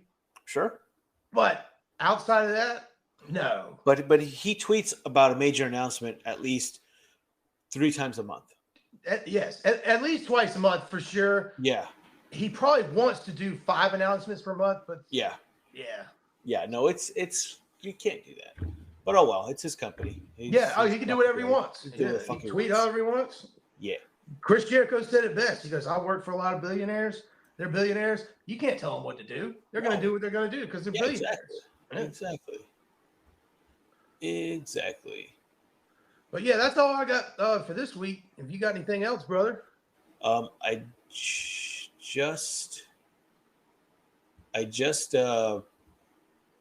just Breaking news: Raiders hired John Gruden again. Yeah, it'd be funny. According to Dave Meltzer, they have 4 rumored matches for the works of WrestleMania 40. I don't know if you saw this. The main one is Roman Reigns versus Cody. Wow, what a revelation by Dave Meltzer. Yeah. Thank you, Dave. Yeah, that one's a gimme. They've already been teasing. Giving out spoilers. They've already been teasing. Yeah, no shit, dude. Stupid. Asshole. God damn, I like a surprise every once in a while. The next one, which I think they're teasing, I mean, these 4 matches they've been teasing these last few weeks. Ripley versus Becky Lynch, which I could, that's going to be a banger. Jimmy versus Jay, obviously, that'd be awesome. Coming up. And then Charlotte Flair versus Jade Cargill. I do prefer them to wait WrestleMania for Flair versus Cargill. That is the one of the 3 I just don't see happening at WrestleMania this year. You think it's too soon? For Jade, yeah. Unless it is her first match in WWE and she never wrestles between now and then and works the entire time, and her and Flair map that match out for a month straight. Oh, man. If they do that, then it'll be awesome. That would be great. But if it's just her having like 20 matches between now and then in NXT and then shows up either in the Rumble and one of them eliminates the other to set up the feud, however they do it, that's usually what they do about that time of year. Yep. The Rumble dictates, who eliminates who, kind of does storyline wise moving forward. Yeah. If they do that, then yeah. But I'd rather it be your first match and they practice it, work it out, and it comes off great on screen than just being one of her Because I'd have to imagine even by then she's going to have so much better training under her belt. Yeah. But do you want her, even if you're not going to watch NXT, do you want her oversaturated on there before you see that fight at this next WrestleMania? Because if she's going to be on NXT a bunch, you might as well build her up there. Yeah. And then bring her to the main roster night after WrestleMania and then build her up for the next one. Or you have her first match at Mania. But that also seems like a long time from now since they've already shown her on screen so many times. Yeah, I think they can't pull. They can't go back on not having her. Soon. Yeah, you can't. Yeah, you can't triple stamp and double stamp. You can't triple stamp. Wait, you know what that means? Triple stamp or double stamp? Yeah. Yeah, no reverses. Oh, okay. But you know what that's from? Yeah, that was improv. It wasn't even part of the script. Dude, sometimes you shock me. That whole scene of the three of them in the car, that whole thing was scripted. Dude, you need to take this passion in this one movie and put it into some other movies. Good stuff. Oh yeah, bring that fury, baby. That's what I'm talking about. That passion. I do actually. When I watch, dude, I felt the heat coming from your loins on the other side of the coast. That's sexy. As Opposite, fuck, man. yes. When I watch a movie and I love it, oh, dude, I dig into it like a motherfucker. Nice. But yeah, I got nothing else on. You got nothing rumors. else? Nothing else on. All rumors. right. Well, I think that concludes this week's recap of SmackDown and Raw on Sofa King Smarks Podcast. If you enjoyed this hot, delicious, sexy action we brought to you with all the laughter and joy, please give us a like, follow, and subscribe on Spotify, Apple Podcasts, YouTube, Instagram, and Facebook. I am Chet Von Chesky. You can follow me at Chet Is Wrestling at all those major platforms. He is that dude Ben, a.k.a. Hubencio. How do you spell that, brother? WHOBENCIO, and at Twitter at that dude Ben, DATDUDEBEN85. Nice. Yeah. Before we head out, I just want to give two announcements. We're going to record our predictions for Crown Jewel, and it's going to come out shortly. And we have a special event for us. We're actually going to be we were invited to join someone else's pod this coming Friday yes we were to do Crown Royal Apple predictions. I actually have a Crown Royal right here that I'm wanting to drink with my marijuana stick. So I have marijuana sticks. Nice. Marijuana stick. Yeah. But no, we're doing Crown Jewel predictions with our good friend from Bobby's Breakdown YouTube channel. So we'll shout out to Bobby Toydam, Bobby's Breakdowns. We'll be on there this Friday. Yeah. We'll be doing a predictions for Crown Jewel with I believe there's a whole cast of characters that are going to be involved. It's a bunch of fucking losers that are going to be talking about wrestling. So if you like losers who talk about wrestling, or if you're a loser yourself who likes to talk about wrestling, join us. We'll put the details on our social media pages so you guys can check us out. Check out Bobby's Breakdowns. It's a pretty cool channel. So yeah, we're gonna be doing that kind of stuff. So we're trying to branch. Yes, we're branching out, folks. We're trying to bring Sofa King Smarks to the masses. We're trying to bring joy of wrestling all over the world. I'm trying to get canceled in every time zone. In the world. Yeah. So far, I've been canceled in 4 per Spotify's analytics. Yeah. So ladies and gentlemen, once again, if you enjoyed this, give us a like, follow, and subscribe. Catch us on Bobby's Breakdowns. It's Friday for our Crown Jewel predictions. Yeah. Catch us on our own Crown Jewel prediction show coming out right after this podcast. Once again, I'm Chet Von Chesky here with my co-host, that dude Ben. Thank you so much for joining us. Until next time. Joe Rogan, we coming for you, sucker. Yeah, coming for you, sucker.